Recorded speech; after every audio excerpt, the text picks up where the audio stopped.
Hi, my name is Jay Unick. I'm a professor here at the School of Social Work, and this is me and my AI, which is a brief presentation of the kinds of ways in which I use AI in my mostly academic life. Just for full transparency, this is the prompt I used for Google Copilot or Microsoft Copilot to draft these slides for me. So they were drafted initially with a prompt like that. So that's one of the uses I have.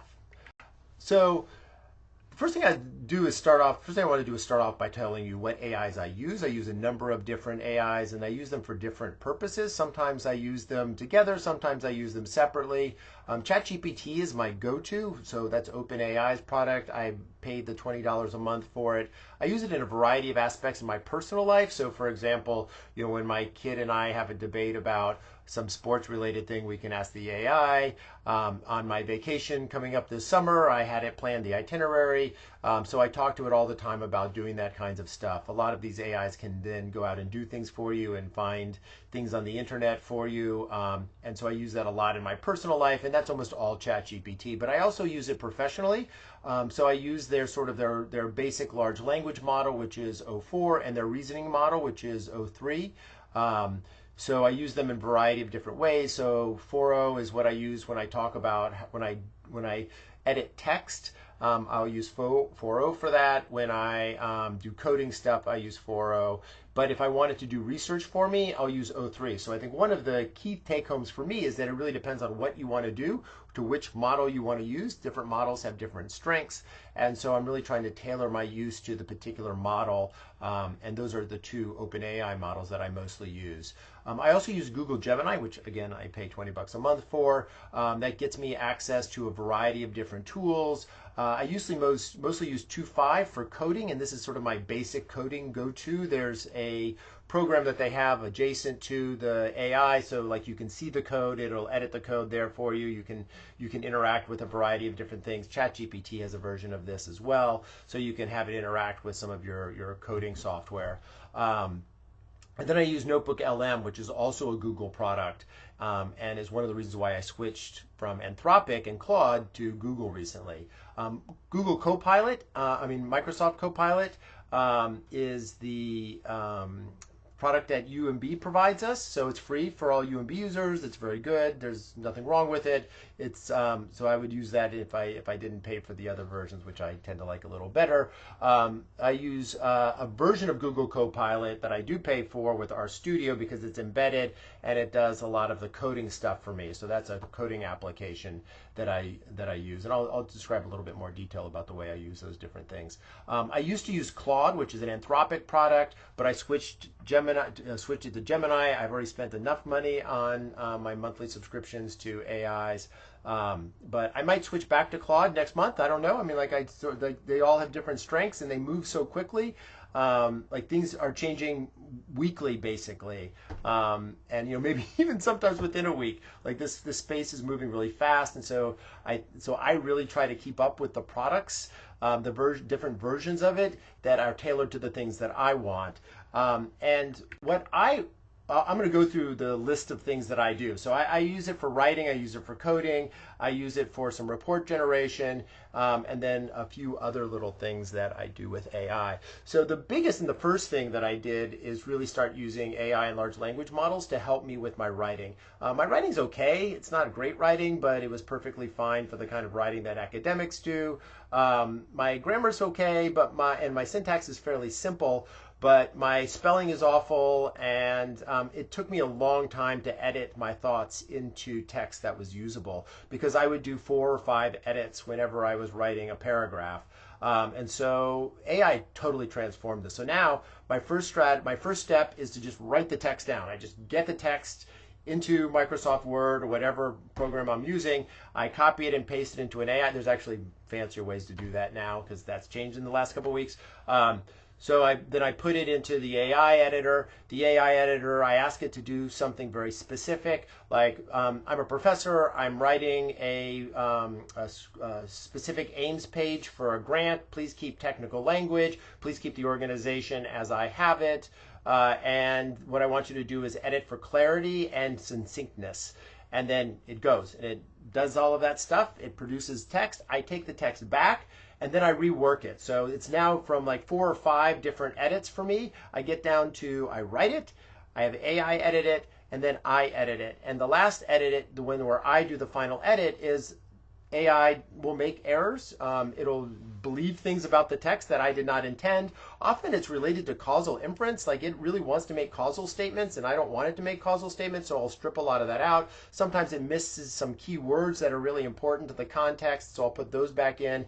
And then I try and implement, I try to put my voice back into it, so it'll strip out voice and make it sort of generic text, and I try to put in a little bit of my voice back into the text. But that's a fairly straightforward. We're talking about changing a couple words. So recently I've gone from spending, maybe an introduction to a paper would take me 5 or 6 hours. Now I can get that out in less than an hour. And recently one of my co-authors that I've written 20 papers with over the course of my career was like, this is the best writing I've ever seen you do. He had no idea that I was using AI, so I gave credit to the AI.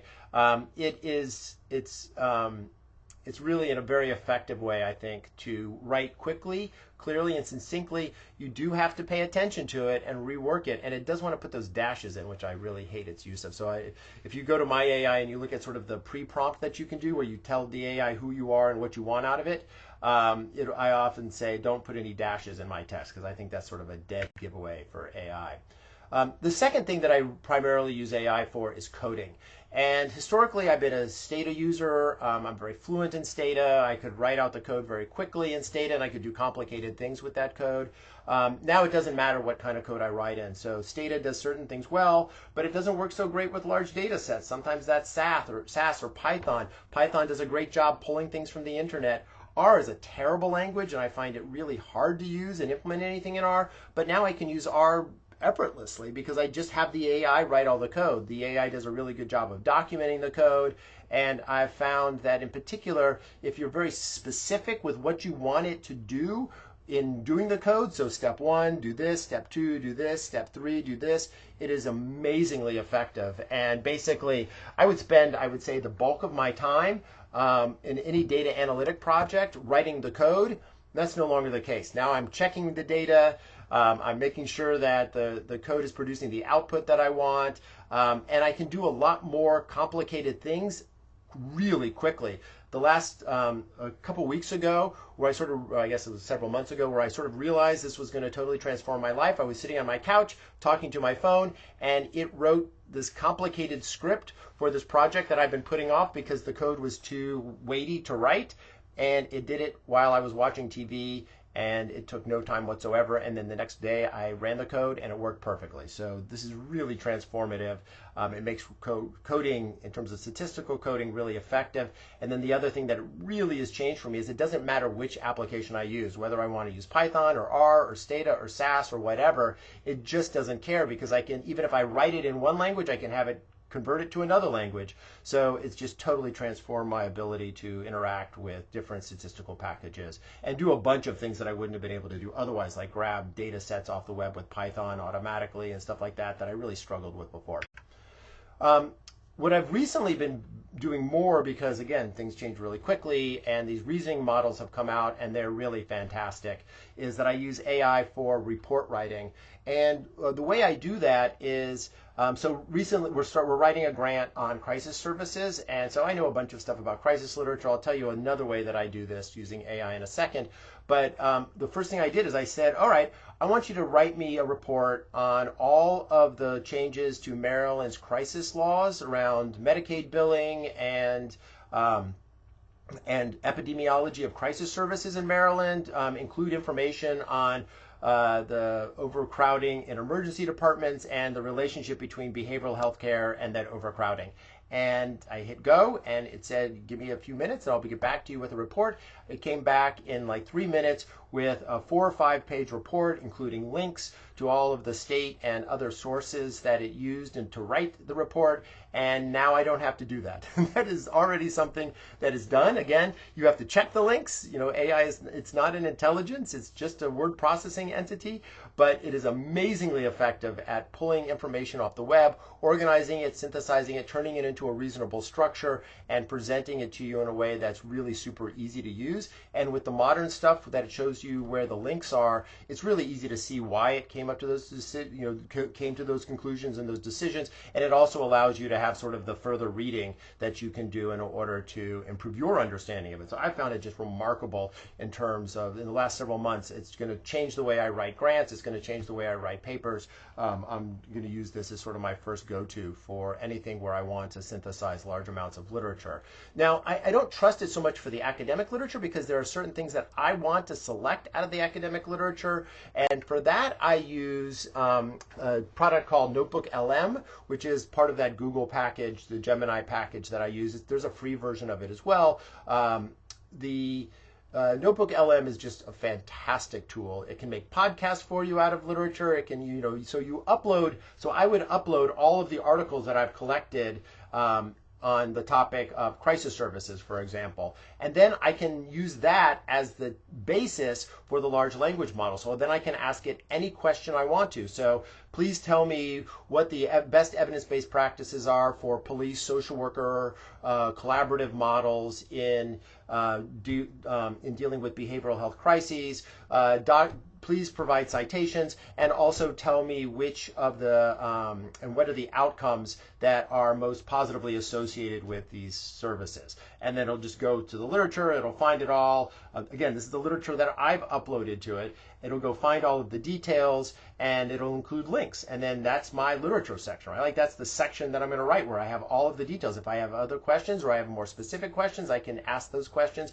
If I really am super bored and I want to listen to a podcast on crisis services, I can have it write me a podcast and audio record it for me, and then I can just listen to it. So like the ability to use this to synthesize large volumes of information and then to pull out very specific things. You know, I used to sit there with a stack of articles and go through like, oh, what article was that? Where did I find that? Like none of that anymore. Now I just grab the articles, upload them, and then ask those articles questions.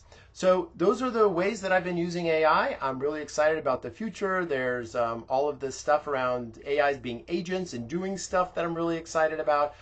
So I think that a lot of it is the way I have come to work with these AIs. And like I said, I learn something new every week, and it's just a rapidly changing field. So in a world in which so many things seem to be going backwards, this is at least one thing for me that is moving forward and that I'm excited about. Thank you, guys.